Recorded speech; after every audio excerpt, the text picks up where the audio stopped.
Live now. There we are.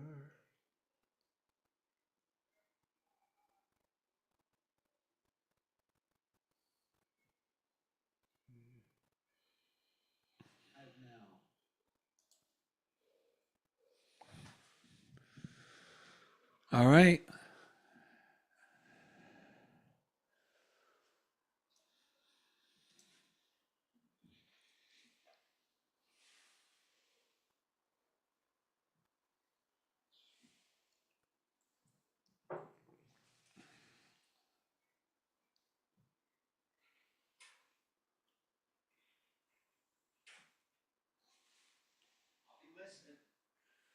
Sounds good.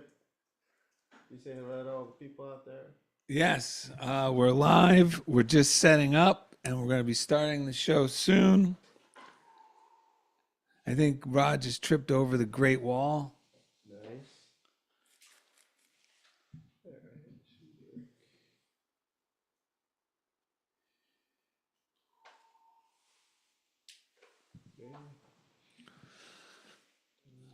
Wait.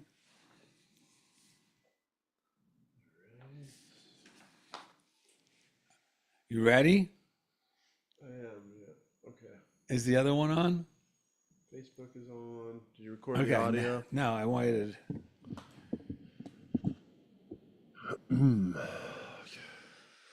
All right. Are you ready? Yes, sir.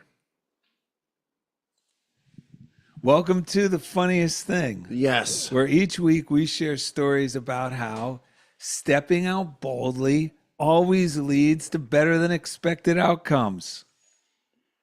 That's right. I'm Darrell, I'm Ed. and we're broadcasting live from middle school studios in beautiful downtown Culver City, the heart of Screenland. That's right. We have great news for you today, don't we? We have great news for everyone they may not be aware of. That's right. We're all gifted all the time with Esthero, amazing singer, friend of ours. The inspiration and guidance to express God's love in new creative ways is always available to us. We just have to make ourselves ready to receive it. When inspiration comes as a joyful nudge, don't be quick to dismiss it. Let the good feelings that came with it grow. Fall in love with your desire. Do this and it will happily tell you the next indicated step to take. If your next step isn't obvious, simply ask for it. Just go about your business all the while. Maintain the attitude of trust. The answer will come. As a rule, keep it simple. Ask yourself, how would you go about it if you were to let it be easy? Remember, the easiest way for you is your unique form of expression. On this episode, Darrell and Ed share how responsibility, the ability to respond to spirit, is the way we receive and express our gifts. And during the second segment, Inspiritor Esthero opens listeners up to receive their gifts and highlights our inherent ability to do so with today's reading, God's Open Hand. Well, we should let everyone know what an inspiritor is. Lay it on us, baby. Lay it on us. Well, the reason we have our guest on is because a couple of weeks ago, Ed and I were having dinner in Los Feliz, California, section of Los Angeles, pretty much a really creative little area of Culver City of Los Angeles. One of the hipper parts of LA. I know this because my son loves to go there and do things which, he's young, creative, so he likes to be there. I know it's a good place to be. Yeah, but we're young too. True. When he's not 22. Well, here's the good news. If we think so and he thinks so, now we're getting somewhere. We decided to go there after the show a couple of weeks ago. And Ed said, "Oh, wait, doesn't your friend live around here?" And I said, "Yeah." So we texted Esthero, and she said, "Yeah, I'm right here. I'll come by," because we were checking out some of the crazy galleries over there. And then after we did everything we were doing, we ended up having dinner together. And this is what led to this week's show, because she said a few things that totally rearranged the way we thought about the word gifted, and probably it'll shake up the old way you've been thinking about the word gifted. Because a lot of times when we hear that word, oh, they're just gifted, or aren't they lucky they're gifted, it has this weird sort of, what's it called when something is separate and you Exclusivity. exclusive, yes, and it's only a few lucky ones, probably doesn't include me, that are gifted. But she was talking with us about, she just came right out and said, I'm gifted because I received the gift and then I express it like the conduit. And I'm like, holy cow. And it went along with the spiritual idea that we're always gifted all the time. We just don't always take these inspired creative ideas seriously. We might, push them aside or go, that's too crazy, or I'm not really ready to do something like that. So they're always coming. And now the key is just, are we going to act on them? And then she also said another word about either when she refers to her friends or herself, it didn't really matter. I just love the word. And the word is, that's what I refer to, and this is her talking, that's what I refer to as an inspiritor. Instead of a conspirator, an inspiritor is someone who is inspired and inspires others.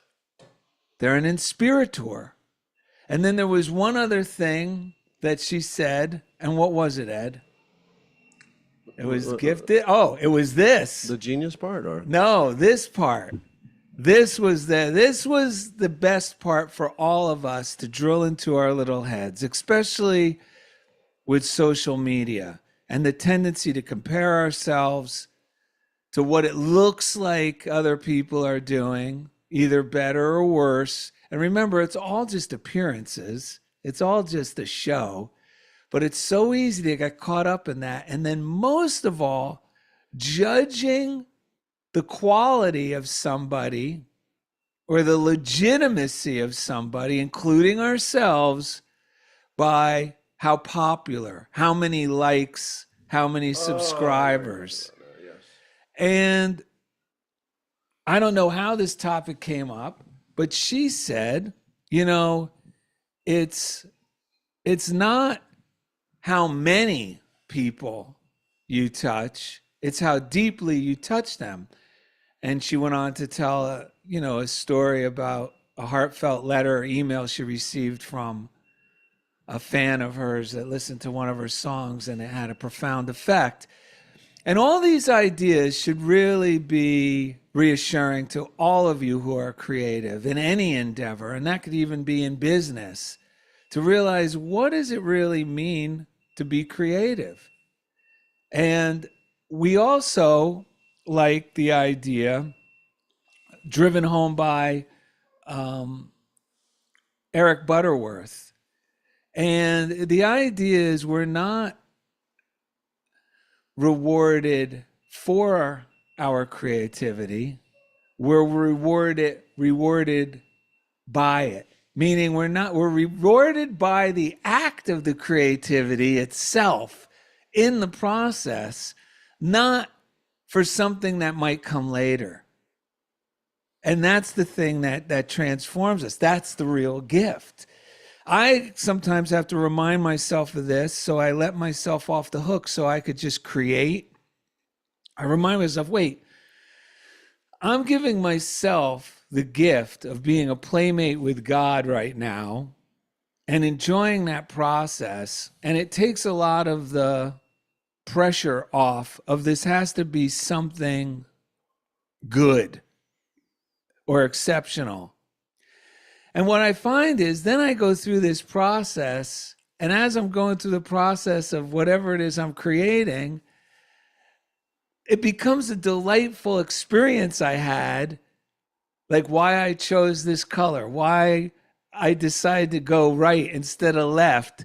And then I look at the finished piece, whether it's the book or the piece of artwork, as my souvenir from that joyful little trip I took with myself. What do you think, Ed? No, I love all of it. I love all of it. I was thinking both of us were in some form of that gate class when we were younger, gifted and talented. I think yours was different letters, right? I mean, different order of the letters in New It York. was talented and gifted. Yeah, but what I realize it's like, you know, they select certain people for the. It was a totally different way of teaching at that time. It was a program, and I was just thinking, it's not that the people in there were more gifted and talented. It's just that they focused on everyone as if they had gifts and talents, because they do, and that's what this show is all about. Is that we're all being gifted all the time, and it's about tuning our receptivity to receive the gifts. But we have to believe it's there, because that's what faith is, right? It's a state of joyful expectancy. And earlier when I was thinking about this, I took a few notes. It says, I was thinking about, we got to create a state of receptivity to the gifts that we are continuously being offered by God or the divine good. And these gifts come to us through the universe of our daily existence. That is the universe. It's not something far out there. And you remember, universe means one song. So I thought that was perfect for today's show, since we have a singer, a songwriter, musician on the show. The good and the gifts come through the universe, but the universe is what we experience on a daily basis. And so lately I've been practicing asking myself, what am I expecting right now? Because receptivity is the key. So and thinking about, and so I got to think to myself, because if I'm teaching, for example, with kids, or if I'm going to do the show or whatever I'm doing, if I got to look into what's my subconscious mind, what are the thoughts in the background? Are they expecting this to go well? Or are they expecting this to be a struggle? Because those expectations really factor in to our receptivity to the good. So, and I was thinking about, it's a lot like when we lose our keys. If I run around like somehow the keys, like, okay, I've lost the keys, or whatever you've lost, right? And if I run around like somehow the thing that I've lost, it just magically somehow evaporated. Or my mind will create an elaborate story about how I'll never find them. And it's like my imagination could do it very quickly, because and then the feelings that are associated with that are so bad. It's so hard to find something if you're looking for it as if it doesn't exist, right? If, on the other hand, I pause and breathe, I deny the outlandish stories that my imagination's making up, and just start saying, first thing for me is the angels will help me find them. They obviously still exist. I have to tell myself I'm not being punished, because sometimes I feel like I'm being punished by something. The keys are not being withheld from me. I live in a loving universe. More times than not, all I have to say is the angels will help me find it and let it go. And that's a faithful approach. Now I'm starting to live with a state of joyful expectancy of finding that thing that I thought was lost. So the other day I was meeting with my wife at a coffee shop across the street from my school. And I had a gift card for that coffee shop that a colleague had given me, and I couldn't find it. And I'd been carrying it with me, and first I started obsessively going through which pocket is in. I even texted my wife, can you check this and that? And then I paused. I said, you know what? I'll find it eventually. I'm going to use it eventually. Who cares about that? I'm rich. I can pay for the coffee. So I released all the stress. I went to my car to get my wallet. And while I was I totally forgot about this gift card. I went in there to grab my wallet, and I noticed one of these highlighters that we use on the show was down in between the seats on the other side, the passenger side. Yes. And again, I'm not even thinking about the card anymore. I reached down to get this highlighter, and I feel something fall onto my hand, and it was the gift card. Yes. Because the gift card was black. And my car is black on the inside. There's no way I could have ever found that thing down that crack, but I let it go. I affirmed the angels are gonna help me find it. The angels, if you will, directed my mind to, for some reason, see that highlighter and think, oh, I should grab that out of there. Yes. And so all of a sudden, I have it. And so something that was completely invisible to me, and would have been completely invisible if I was believing it didn't exist, or it's gone, or feeling sorry for myself, suddenly presented it to myself. And this is the same thing with the gifts we have within ourselves. Like, our world, it's so easy to pile on, like especially with fame and celebrity, and thinking That was another thing Esther talked about, how I think she heard about it in a talk, which was how originally people had a genius. The people who did wonderful things had a genius. It was this, like you said, a tutelary spirit, this inspiration, this muse that would gift us with things that we would then create amazing things. Then Esther was talking about how in the talk she was listening to, they talked about, it was Elizabeth Gilbert said, things got screwy when people started saying you are a genius or I am, and over identifying with it as like a person, it's me, instead of just, wow, how blessed I am to be receiving this. We good. all are. Yeah. Because genius comes from French for the Latin tutelary spirit. That's right. Which is a spirit guide that is with us from birth to death, to guide us through this lifetime on earth. Yeah.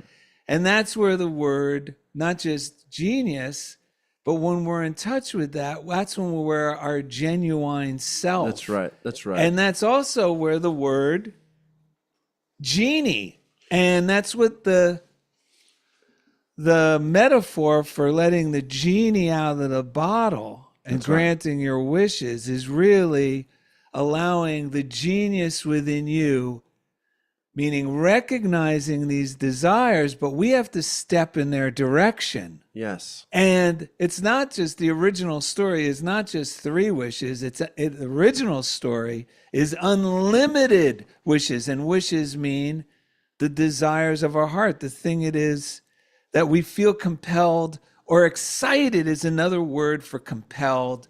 Excited or enthusiastic is another word for a calling. I don't know what my calling is. Well, what are you enthusiastic about today? Yes. Or what have you been enthusiastic about? That's right. We got to do these. We have to do a morning routine because, a long story short, we have to remember who we actually are. Yeah. And let go of these stories of just feeling self-pity, or even if we're hiding it, like we through the readings and through these practices, I remember my job is to become receptive, because as a divine creation, I am worthy of every good thing, and it's always knocking on my door. My job is to open up and become receptive to let it in. And it's true of everyone.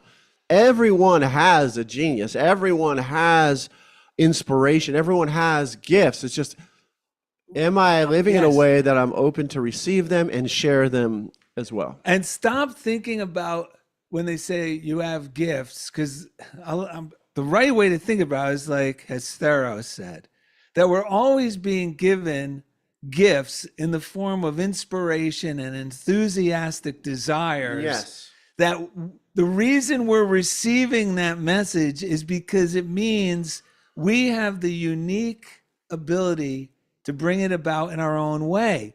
And now here's another sticking point. We might think, but how am I going to express this? And we get caught up in, in visual arts, it should look like this, or it doesn't look right, or I'm going to have to draw it like that. That is the death.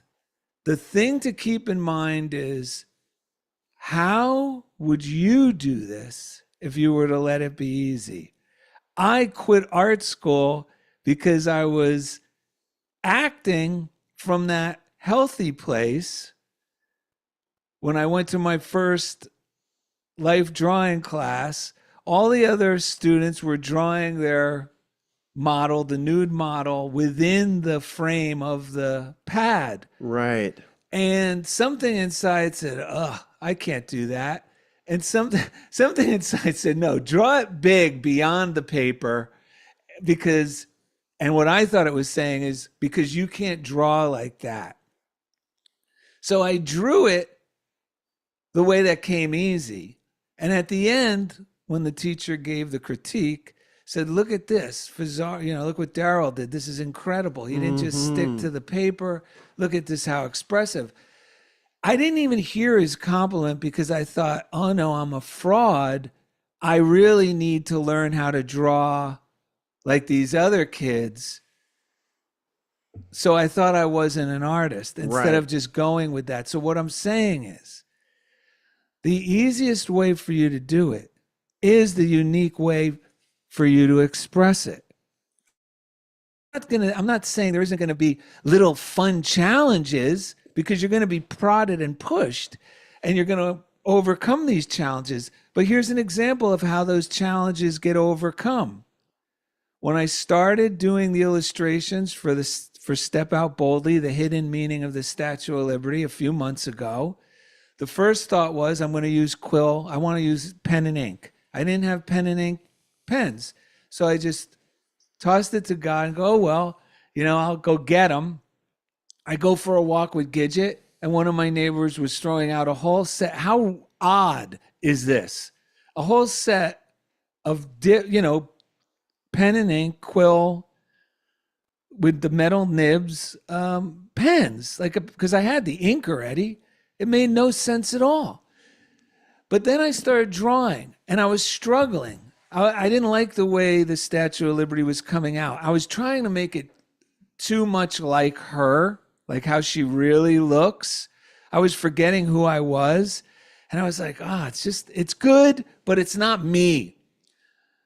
How am I going to do this? So like Ed said, instead of bearing down on myself, I said, you know what?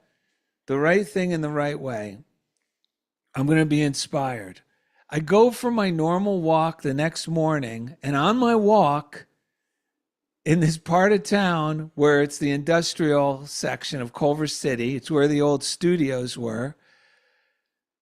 For some odd reason, this wasn't there the day before, a worker had spilt green paint, the exact color of the Statue of Liberty. And the pattern, I have the photo. Unfortunately, we can't drop it in, but the pattern of the paint splatter was an abstract, drawing. That's what I saw of the Statue of Liberty. So I was like, holy cow, that is how I could draw her body and stuff for the style of her body. And that became the image that's on the cover of the book. This is the fun part. You got to let it be easy, but then let God have his way with you, because that's where these challenges become part of the adventure, like I said at the beginning of the show. And this whole process then is a wonderful memory. In the past, I would work so hard to get something right, to get to the end product, that I didn't want to remember the process, because the process was hell. And then in the end, even if everyone liked it, it didn't have any, anything symbolic for me in a healthy way. Now, here's a reading that goes along with what Ed shared and what I'm talking about. And it's from Around the Year with Emmett Fox. It was actually just yesterday's reading. And I'm sure Esthero is going to have a lot to comment on all of this. It's called the law of relaxation. Another one of the great mental laws is the law of relaxation. In all mental working, effort defeats itself. This is just the opposite of what we find on the physical plane, but it will not surprise us, because we know that in many cases, the laws of mind are the reverse of the laws of matter.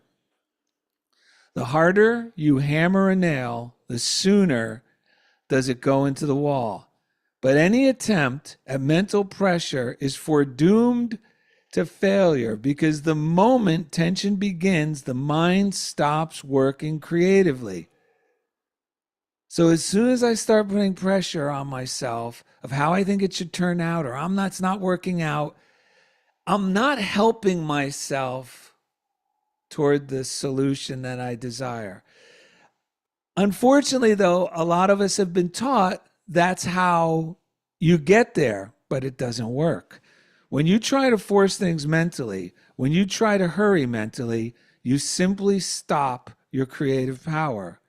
In all mental working, be relaxed, gentle, and unhurried, for effort defeats itself.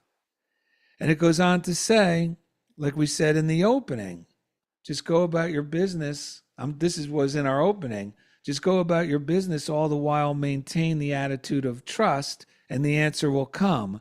And that really is another way of saying this Bible verse from Isaiah 30, verse 15. In quietness and in confidence shall be your strength. Mm-hmm. And our friend who teaches filmmaking and screenwriting, every time he starts with the new set of students, he reminds them that good writing is easy to do and bad writing is hard to do. Yeah, 100%. He helps them see, write the easiest way for yourself, and that's going to be your own, that's your unique form of expressing yourself as a writer. Yeah. The same thing with singing. There's so many singers that do not have, the perfect voice. That's and right. if they were on any of these competitive shows, some of the greatest singers, especially from rock and roll, the rock and roll era, Yeah, I was just talking about this. Yes. they would have been losers. They would have not got past the audition. But their unique way of singing is what we love about them. That's the gift. They didn't tell themselves, oh, I have an unusual voice like Mick Jagger. Or, it's funny. Jimi Hendrix did. Jimi Hendrix, he didn't even that's want a to good sing. story. Tell that story. Well, all I know is he wasn't even intending to be a singer and wasn't so confident in his voice, but people heard it and loved it, and it had to encourage him to do it. And now his voice is just so iconic. I was thinking about that. Even Bob Marley, who can sing well and hitting notes stuff, but he has such a unique, if you really listen to his voice, but I think it's because of the spirit. They're letting the genius come through them, and that speaks to people more than an overly polished. If that overly polished is disconnected from that, it doesn't connect with me at all. And my whole lifetime, the people who sang with the overly polished voice where they would do all the runs and it was so perfect, to me, even when I was a young kid, I never really enjoyed those songs or singers, even though everyone would say, oh my God, it's perfect. Yeah. I always felt that if it was so polished and it felt like it was for the audience, that's why, to like approval, to polish it like that and do all these tricks, it just took away from the, like, the magic. Because you were saying, if we're in a creative flow and this is what, even with this show, I was talking to my friend on the way over here. This show is born out of creativity. The music I create is born out of creativity. The way I teach students is born out of creativity. The challenge comes when my mind goes, oh, now it's performance time. And the critical voice, the voice that had nothing to do with the creation, Let's right? Get out of here. I'm taking over. Right, because when I'm in my creative flowing, whether it's surfing, music, teaching, this show, if I need to learn something new, and Darrell's like this, it's a little challenging, but it's not like will I or will I not be a good person. It's just I really want to learn this because I really want to do this thing that my creative spirit is asking me to do. And I learn quickly when I'm in that state of mind. When I'm in a critical state of mind, I do not learn very quickly at all, and I struggled in school, which is part of the reason why I teach the way I do. In Frances Wilshire's Secrets, Darrell was talking about this. She says you got to get in tune with your spirit of play. Yes. When you want to learn something new or desire something, get in tune or rhythm with your own spirit of play by asking it to tell you about itself. Like you with the Statue of Liberty, it will tell you because you are playing when you do this, and so you have tuned right into the rhythm of this play spirit. It is always there, that adorable child self of you that you have never really outgrown. You must become aware of it before it became. This is what I like. You must become aware of it before it can come to you again to remind you of the things you already know. That's why life is frustrating when we're not in tune with ourselves, because we know we already know it. But these other voices come forward and they take over, and I start acting like a jerk, or I start cutting myself off, whatever. But because within us, we already know this stuff. Yes. And something good to know from God Will See You Through by Mary Kupferle is, and this is truth, this is principle. This helps us to relax and remember and get in the flow. God has fully prepared you for all of life's journey. You already have within you all that you need to face everything in life. The more fully you accept this truth, the freer, happier, and more peaceful you will be. In your acceptance of God's love, His life, His guidance, all the wisdom, strength, peace, and power you need and desire will flow through you. Remembering, just as I am, God loves me. Think about that. It's not if I learn this new thing, if I do this, if people like my book, it's not that at all. It's just as I am, God loves me. Will see you through every experience in life and take you through in dominion, peace, and joy. And when I know God already loves me, there's nothing more attractive. People are more likely to be receptive to my ideas, like the stuff I put out, because they can feel the vibe, because everyone wants to know that just as they are, God loves them.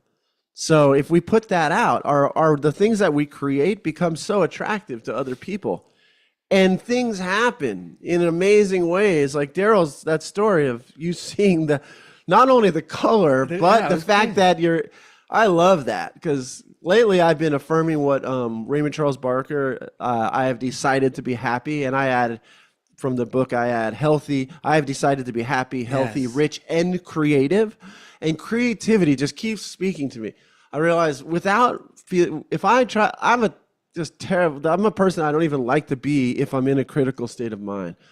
If I'm in a creative state of mind, I'm on fire. I have access to things that I say things in unique ways. I bring light and love to people. I can help be part of the healing of these kids I work with, their families, whatever. Critically, that's why this stuff saves my hide every day, because it lets me get out of that. All that critical stuff is just fear, doubt, worry, and sometimes it's arrogance. It comes through as arrogance about what that critical part thinks. Even if it's bad, it'll be arrogant about how bad it is. It's no way to live. Being creative and realizing that we are all gifted all the time, and finding a way to trust and live so that it can come through, it's so worth the time and the effort it takes to do it. Well, before we go to the break, I just want to let everyone know the litmus test to how you know you're gifted all the time. And it's this, because everyone without exception is good at what they do spontaneously. Yeah. Whenever you act spontaneously, it's like, holy cow, how did I pull that off? Because your critical mind was out of the way. We're all good at what we do spontaneously. That's when we're letting the genie out of the bottle. So it's always there. We just need to let it out. That's why I just saw a little short about Steve Jobs. We talk about that a lot. And he said he going to India and seeing these people that he met there and the way they lived helped him see, like, there's all this spontaneous action, and like he would trust his spontaneous impulses. That's what this video said. So he was saying exactly what you're saying. We got a great card from Catherine Powell in our P.O. Box, which is P.O. Box, funniest thing, P.O. Box 1312, Culver City, California, 90232. This is amazing. Dear Darrell and Ed, your podcast is still my absolute favorite. Thank you for continuing it and for being awesome at what you do. The episode Funniest Thing with Kathy Norman seemed like it was written especially for me. Every word resonated with me, so much so that I think I'll listen to it again. I have written down, something amazing is happening to me now, and am making that my current mantra. I also am going to practice getting in tune by expressing gratitude, as you said. You guys are the best. I feel lucky to have found Funniest Thing. And we feel lucky that you found us also. Thank you to the Patreon people. Thank you for contributing to the show. It really does make everything flow around here much easier. Lynn Beach enjoyed. She actually enjoyed the recording of the Tuesday Patreon community recording, the prosperity recording. She said, "Thank you all. Very inspiring and uplifting." We want to thank our chief engineer on the audio side of the tracks. If you're on YouTube, take the show with you. Find it on a podcast app, even if you've never listened to podcasts. That's really the spirit of the show, is a podcast, and there's sound effects and music, and there's just something about being able to drive around or go to the gym or take your walk and listen to the truth, these principles, that really can be a game changer. And we want to thank our chief engineer out in Kansas City, Kansas. His name is Jeff Comfort, and each week he takes us right into the comfort zone. All right, let's do 3 breaths, and we'll bring in our guest in a moment. Okay, 3 breaths. Wait, who are these from? This is ours. Well, remember we came up with our own. That's right. We were going to do with Huey Lewis. No, Huey Lewis. We're going to remind people that don't need money, don't need fame, Don't need no credit card to drive this train. But wait, we're gonna do something different. We're gonna do something different. Okay, let's go. Yeah, so let's take a deep breath. Let's let the pressure off, man. You are perfect just the way God created you right now. So, the pressure's been lifted because I've been gifted. The pressure's been lifted because I've been gifted. The pressure's been lifted because I've been gifted.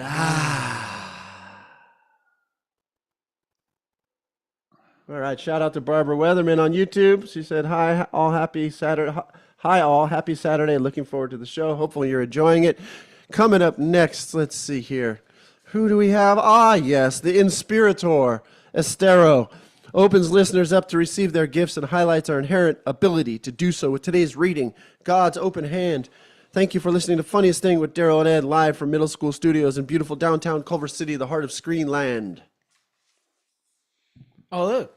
There she is. There she goes. Darrell's going to tinkle. All right, so we're on a break.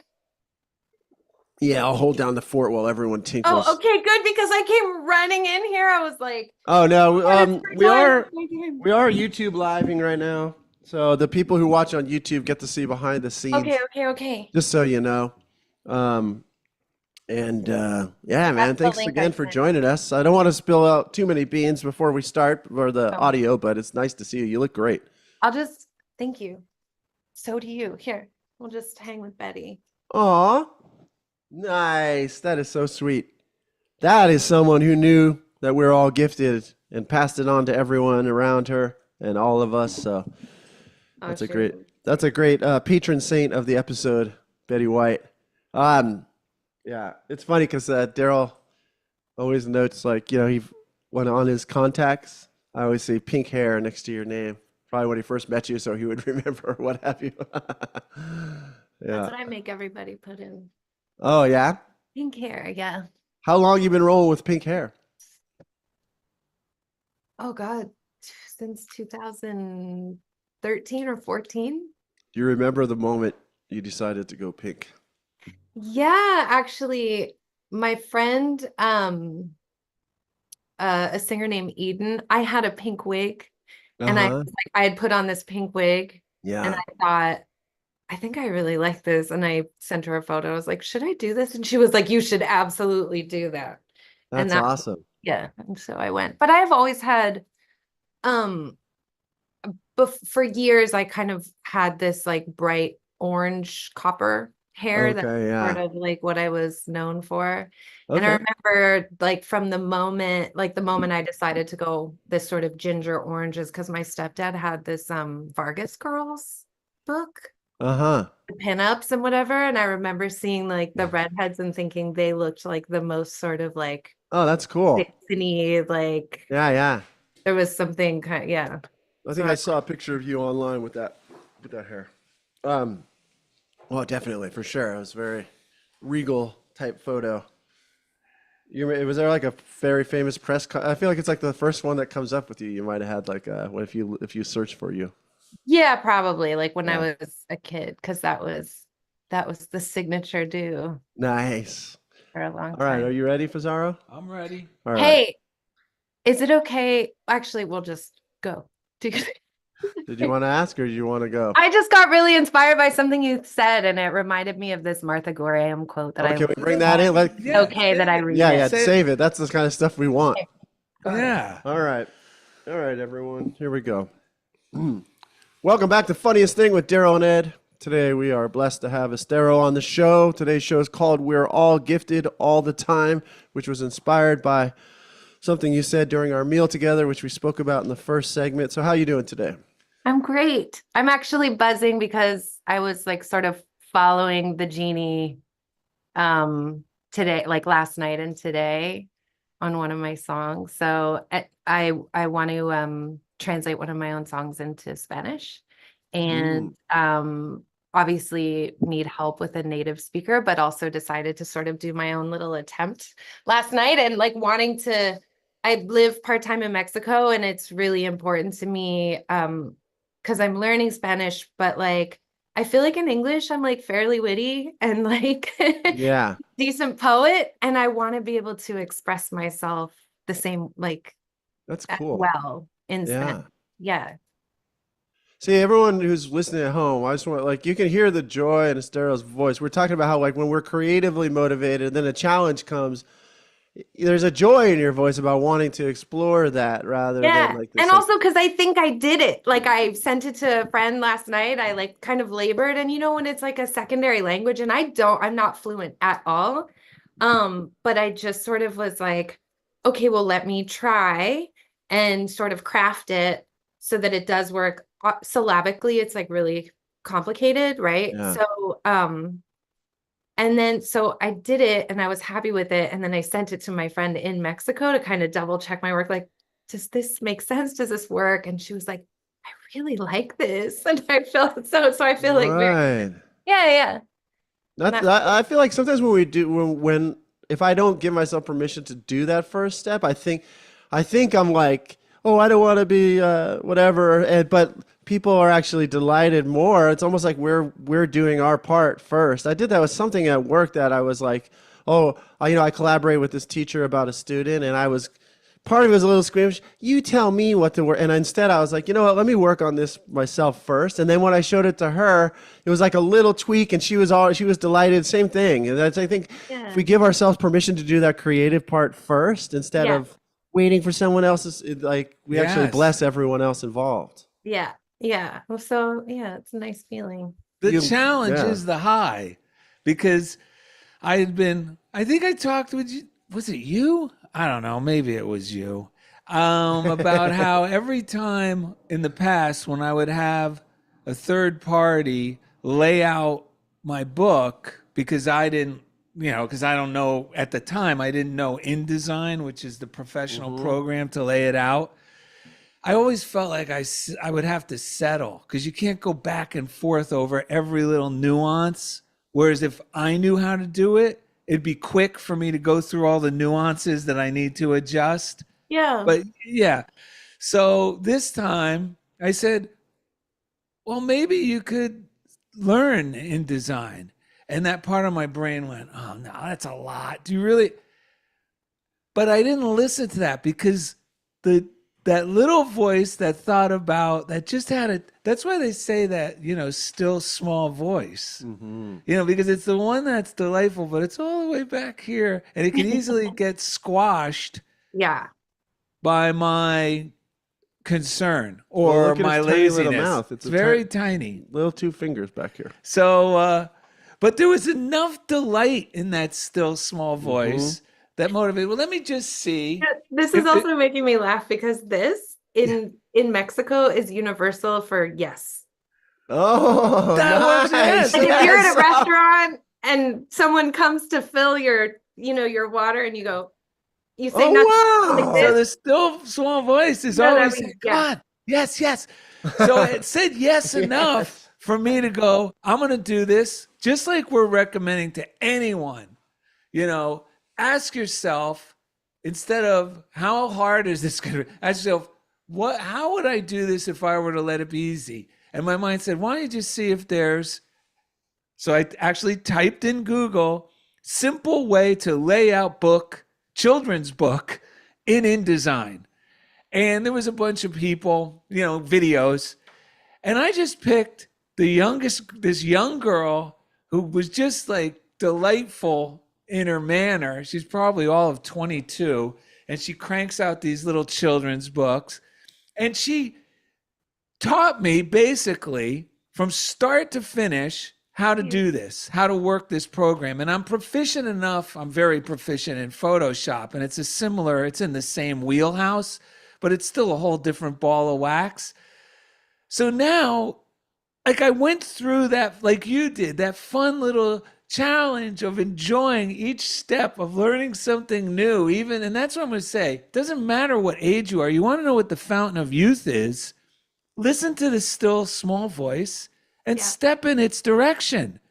Because I don't even want to say it, but I'm 62, and it's like I learned how to do InDesign like it was the easiest thing from a 20-year-old on YouTube.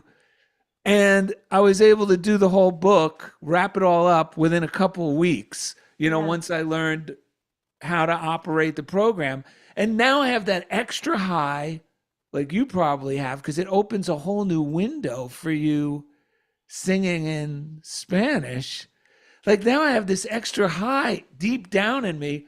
I could do as many books as I want This to. smile is because like I can't wait to go attempt to record it. Yes, Like I'm yes. like singing it to my Spanish friends, like for Spanish speaking friends, and I'm just waiting for the confirmation that like the poetry is like up to par and that it's like and that my pronunciation's okay. And I like am like there's a fire. Like I just cannot wait to go in and like record it.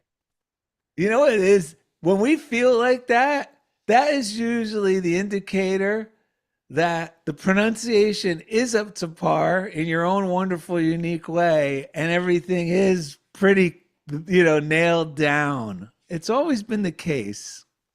Yeah, well, we'll see. We'll see. I kind of wanted to, you said so many great things. I was listening to you guys, and there was a couple things that I wanted to like touch on that you guys spoke about.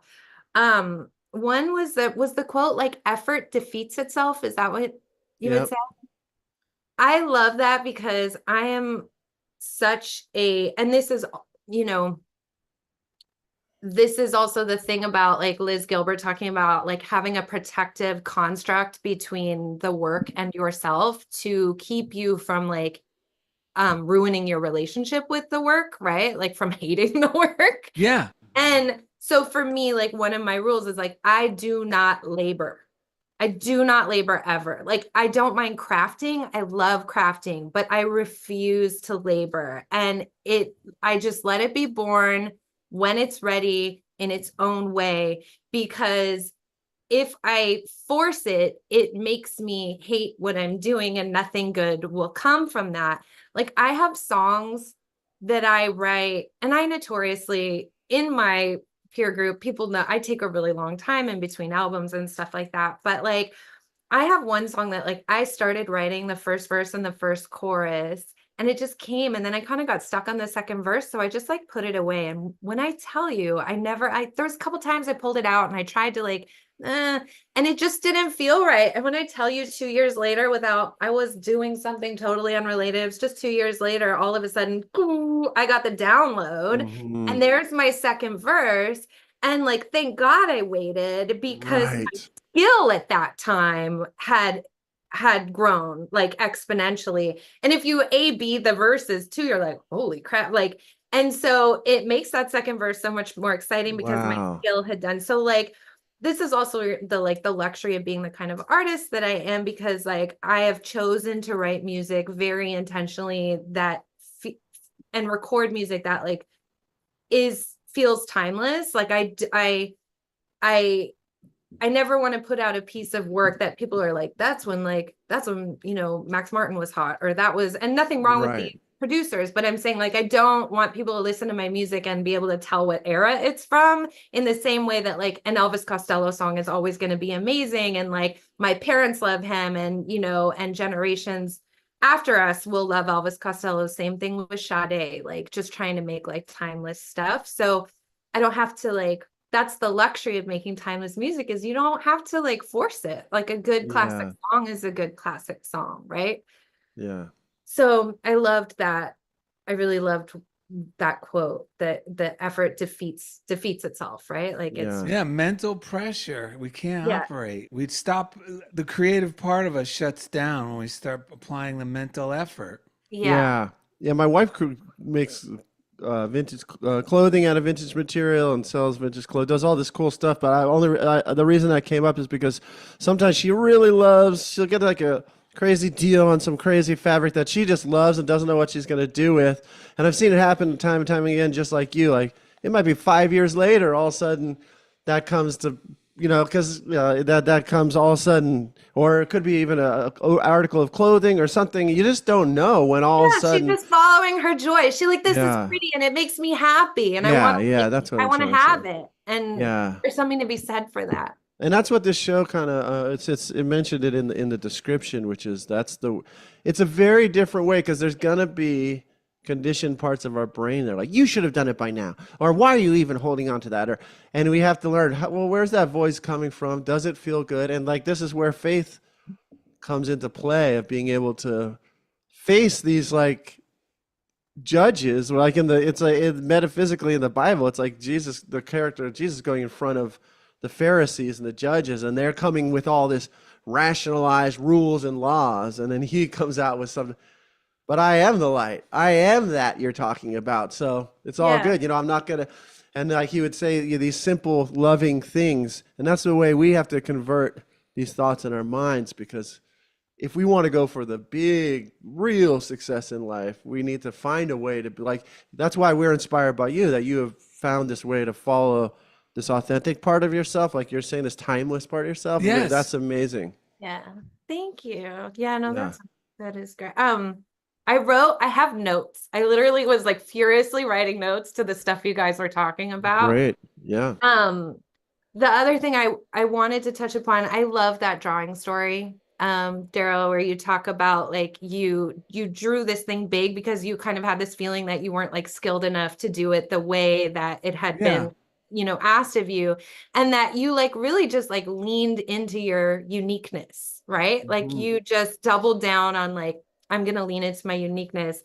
And like I feel that I've also really tried to do that and lean into my own uniqueness. Like I'm not like a super big like run singer, and it's not that I don't have technical skill, because I do, like I have a decent amount of control and stuff like that, but I felt really intimidated because I'm a fan of a lot of that super technical singing. Like I can be in awe of it, like someone like a Jasmine Sullivan, you know what I mean, where it's just like, oh, it's mind blowing, you know what I mean, Amel LaRue, Shay Fiel, like her partner Mireya, like in Flor de Toloache, like these singers are like whew, next level. And I felt like intimidated trying to kind of like hang with some of my peers that are like super acrobatic and phenomenal vocally. Whereas like for me, like I lean into my approach is more like to just like close my eyes and like lean into what makes me special as a singer, which is the ability to sort of like tap into like a divinity, like the deliciousness of expression, right? And convey emotional intimacy in my way. And I just like try really to vulnerably like reveal myself when I sing, like just that. be as like naked and vulnerable as possible. I like to like, I often will like refer to myself as an empathy dealer. Like that's my job. Nice. Like when I sit down, not like it's like a drug dealer, but like I'm an empathy dealer, and like that's my goal. It doesn't matter. And I obviously like learned this from some of my favorites, like Bjork. You know what I mean? She's a perfect example of a singer who, listening to her, like she has this album Gling Glow, she has stuff in Icelandic, and I don't even speak Icelandic, but I knew what she was saying. I could feel that. It reached me, it touched me, because she is just like this like raw expression of vulnerability in her voice. And so I've always, between that and like phrasing and note choices, that's what I kind of lean into, and that's what makes me feel confident next to my peers that different gift than I do, because I just lean into what I know mine is, right? Yes. Yeah. I was at an exhibit the other night, and a lot of these artists, it was so like technically, I'm talking like, the skill level of that refined, hyper realistic, you know what I'm talking about? Yeah, like photorealistic. Yeah. There's a lot of that in the galleries. The great use of color at this exhibit. The exhibit is actually up here in Los Angeles, and it's kind of like it's something you would see at the Wacko Soap Plant. Wacko Soap Plant. Yeah, where we met Jenny that night that inspired today's show.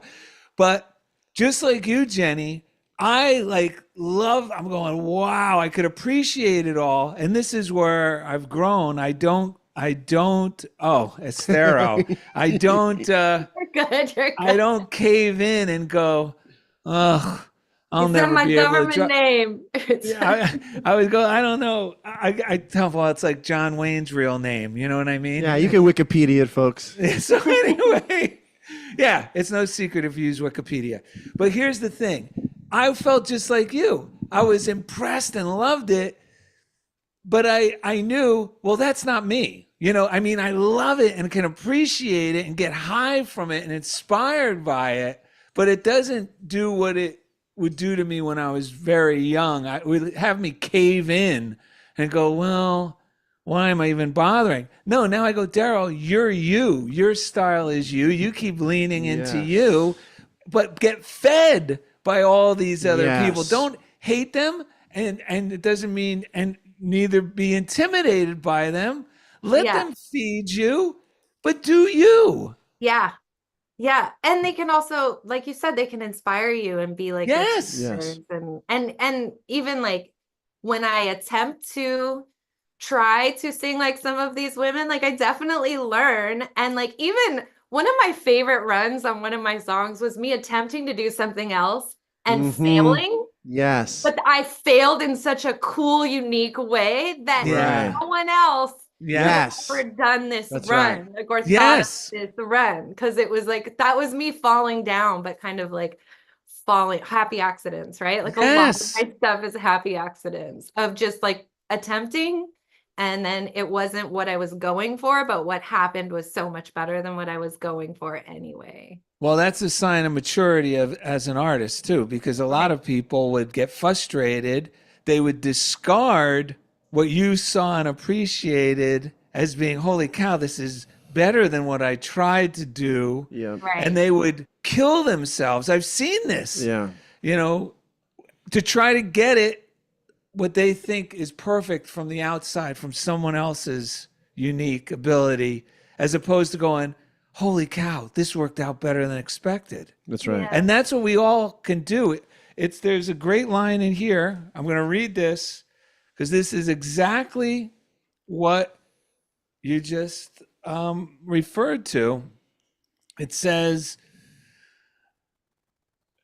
spontaneity is the quality of being able to do something just because you feel like it at the moment, of trusting your instincts, of taking yourself by surprise and snatching from the clutches of your well-organized routine a bit of unscheduled pleasure. And it goes on to say, the idea of turning our lives and will over to the care of God is a revolutionary thing to do. We're being told, let go of your excessive carefulness. Let the Spirit guide you. When we are in touch with ourselves, with the people around us, with God, we are free to experiment. We don't learn from doing the same things correctly again and again. We learn from trying new things and making mistakes. Over control is spiritually deadening. When we let God do the worrying, we find many possibilities open up. And I wrote a note to myself in creativity, let God worry about perfection and just take the action. I feel attacked. Huh?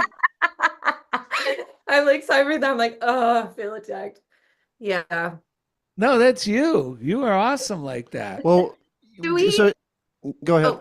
Oh, I was just going to say, do we have time for me to touch on that? It's not how many people you reach, it's how deeply you Yes, reach. do that. Okay, before you say that, let me just say, because there's something you're inspiring. Hold it, because both of you are talking, and metaphysically, which is a lot of our show is really founded on like metaphysical spirituality, metaphysical Christianity, the study of metaphysics, and you guys are helping me to understand the power of I am in a new way. And in metaphysics, I am means like our spiritual identity, or the real or Christ mind of each individual.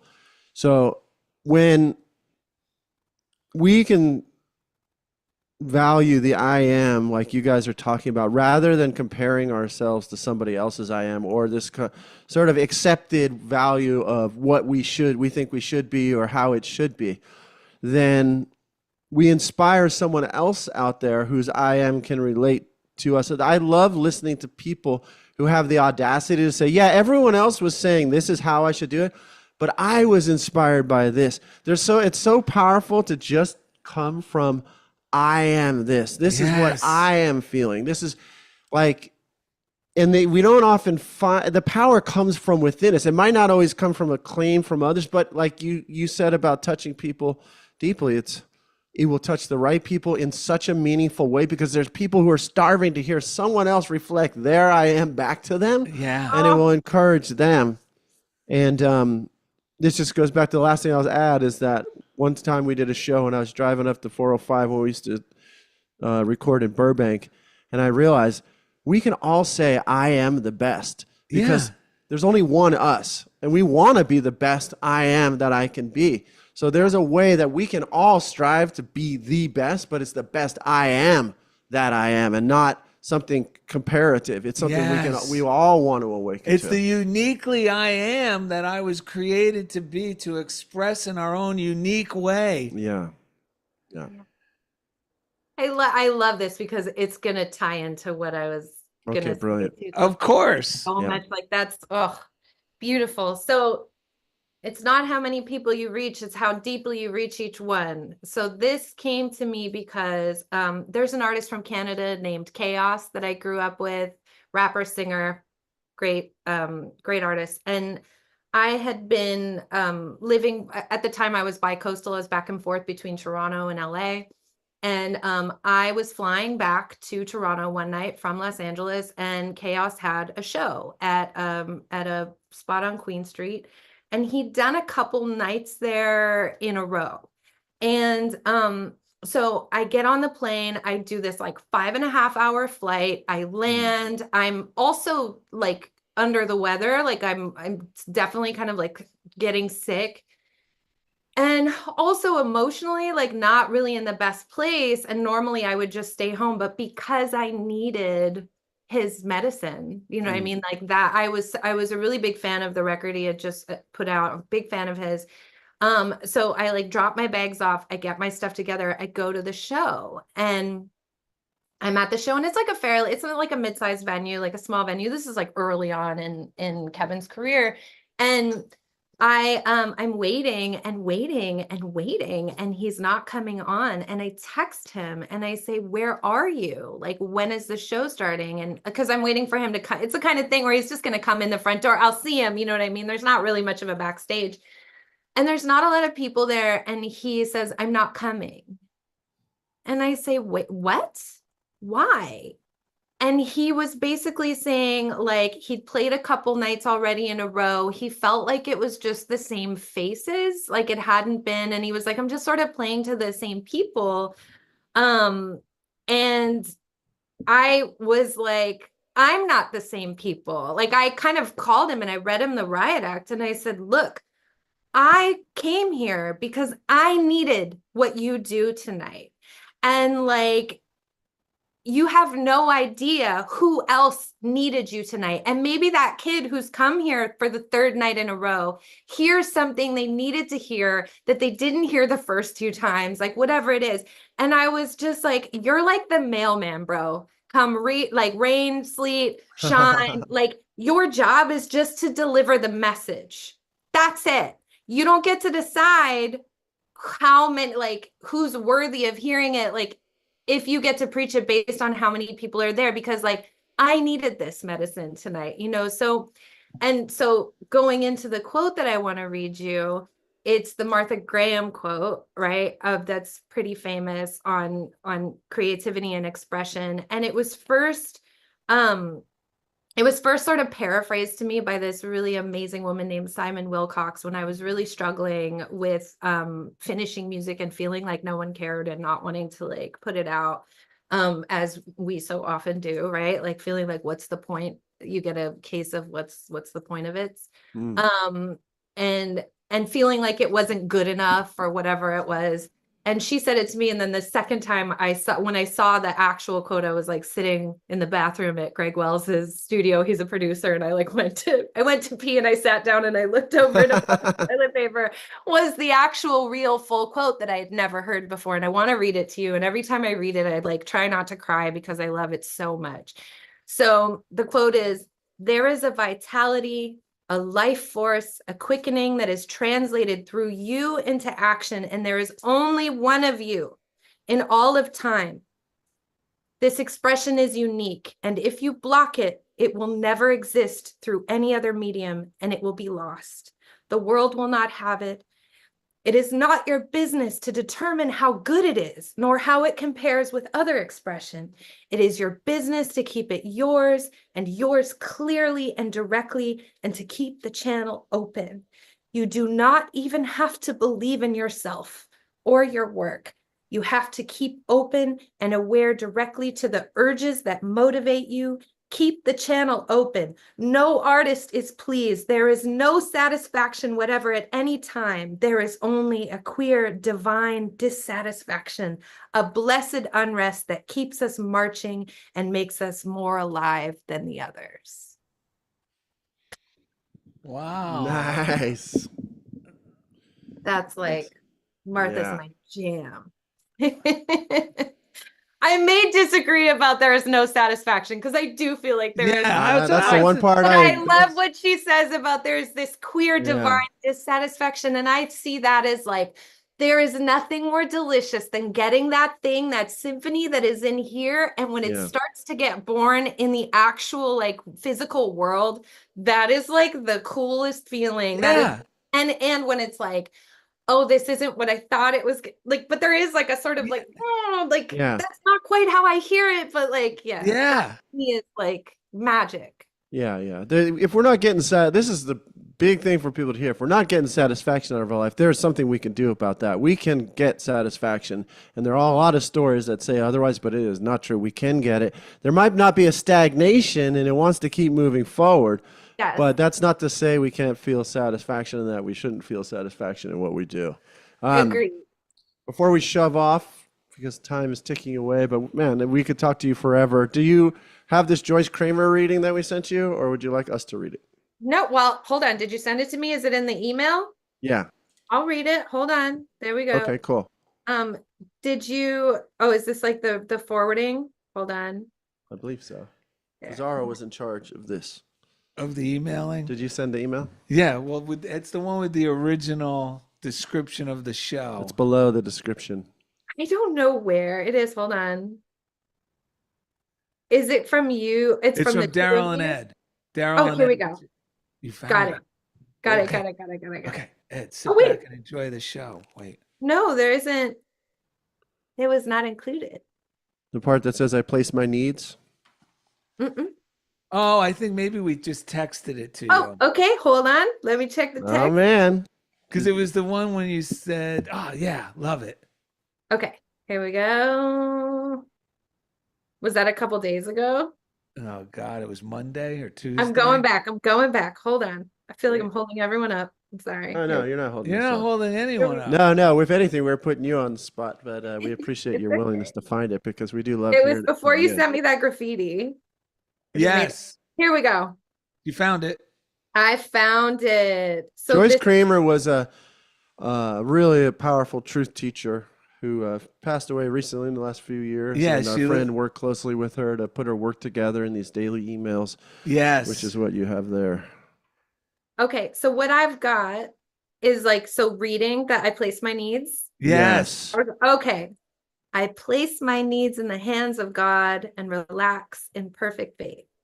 Nothing good can be accomplished outside of the conscious awareness of God. We may fume and fuss and kick our heels in impatience over seeming delays. We may rant and rave that it is time for our good to appear. We may strain under difficulties and cry out to God to deliver us lest we fall, but God must work through us. God cannot express through a mind filled with disorder and inharmony. Oh God, I have such a good quote to go with that. My friend used to say, you can't place a gift into a hand that's full or already clenched tightly onto something else. Yeah. Oh, nice. That's perfect. My friend Tycoon, his mom used to say that. Oh, God bless her. We must come to the point of recognizing God to be our answer. We may picture our desired good, yet we must allow God to bring it to us in the best possible way and at the perfect time. As we live and move and have our being in the conscious awareness of the presence of God, our good comes to us easily and in divine order. Of course, we cannot sit down in an easy chair and expect spirit to wait on us. We must prepare for our good. We must make room for it and be ready to receive it. If it is work that we desire, we must be filled with energy and fired with the enthusiasm to work. Work will come. If it is health that we pray for, we must see ourselves expressing health and vitality. We must have plans to use a healthy mind and body. We plant seeds in faith and expectancy. Our omnipotent God gives us a bountiful harvest of good. You open your hand, you satisfy the desire of every living thing. That goes, Psalm dude, the 3. song goes perfectly with your friend's quote. You open your hand, you satisfy the desire of every living thing. Now, we have a little story we found on TMZ about you. What about this? The word satisfy is in that as well. I know. We were just talking about satisfy. Yeah. Yeah, we do have the story. It's very short. It may or may not be true. We can't confirm. On TMZ. Yeah. Apparently, it was that time during the Sunday morning service for the children's sermon. All the children were invited to come forward. Little Esthero was wearing a particularly pretty dress, and she sat down. As she sat down, the pastor leaned over and said, "That's a very pretty dress. Is that your Easter dress?" Esthero replied directly into the pastor's clip-on microphone. "Yes. And my mom says it's a bitch to iron." The worse the joke, the more we love you. All right. Thank you, Esthero. Thank you for pulling it up today and sharing your wisdom and love and creativity with us. Anything else you want to throw out there before we wrap it up? I love you guys so much. Thank you so much for asking me to be here and wax poetic and philosophical with you. I really appreciate it. Oh my God. Well, just when you thought it couldn't get any worse. We're going to ask your forgiveness as a professional musician in advance while we wrap up the show here. With a little song. You ready? Oh man, this is okay. We can do this. Baby, look at me and tell me what you see. You ain't seen the best of me yet. I'll make you forget the rest. I've got more in me. And you can set it free. I can catch the moon in my hand. Don't you know who I am? Remember my name, fame. I'm gonna live forever. I'm gonna learn how to fly high. I feel it coming together. People will see me and cry, fame. I'm gonna make it to heaven. Light up the sky like a flame. Fame. I'm gonna live forever.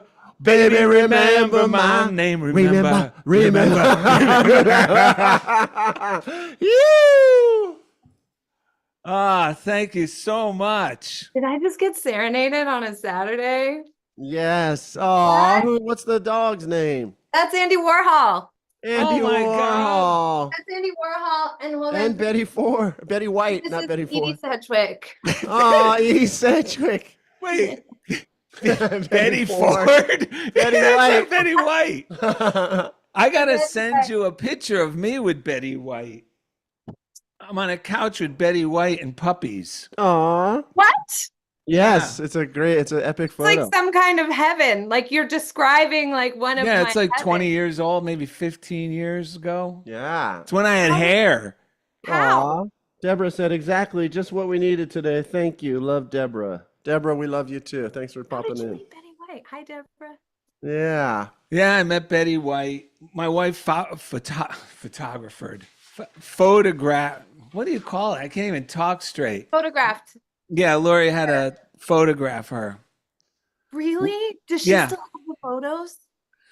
Oh, well, no, now she's passed away, but she was 90. Oh, does your wife still have the photos? Oh, yeah, my wife, I'm sure she does. I'm sure she does. I What? want to see them. Still has the No, photos. did you say take photos or have photos? Have. Have. Does she Oh, still oh, have okay. photos? I was like, wait, you don't But know I'll- if she takes photos? She's probably taking them right now. I'll try to. Yeah, she is. She's on a photo shoot now. I will find that photo of me with Betty White. Because of course Betty loved animals. Yes, she did. I Yep. feel like Betty may have owned a Pekingese at some point. I could be tripping. I'm gonna Well, look. no, you know what? I'll ask Lori. Lori will know. I'm gonna look that up. Is this the show after the show? This is the show where Ed and Darrell are so hungry and don't realize it. Yeah, Darrell went into a dark place last time because we went so long. And this time we had to. Yeah, eat something. Had to have- Look, Betty White had Pekingese. Oh, yeah, there you Aw. go. See? Well, now you got a photo to look forward to. I'll dig it up. I can't wait. Yeah, it's a good we had a good time. I mean, it was amazing. Betty White was the one who said, come on in here. And I said, okay. And I was hanging out with Betty White. Lori snapped a couple of pictures with us together. Me and Betty White. I really got to see those. All right, they're coming. So thank you so much. Thank you guys. Hey, that was incredible. Thank you so much. that was great. It's going to be a huge blessing to many people. So A thank you. lot of Awesome. people are I going to can't believe I benefit. didn't think about sharing it with my followers beforehand. Like I should have talked about it a week ago, but I did post the live link on my Instagram at like right when you were that's so on. I was sweet like, of you. I'm on this, and I put it on my Facebook, and obviously people will be able to rewatch Yeah, it. yeah, Oh, yeah. Or it's like edited and up, or you just No, this video one goes straight out. The audio one is not edited anything out of what we said, except the Right. part, like before the show, like this part won't be on the audio one, and it'll Yeah. have some sounds. And Yeah. so but like we'll send you basically that. like the minute we hang up, it can be watched again Yeah, Yes. yeah, for sure. immediately. Amazing. Yeah, already now. Yeah, Oh, no, right when now. I hang up here. All right. All right. Okay. Bye. Bye. See you Love you. later. See you soon.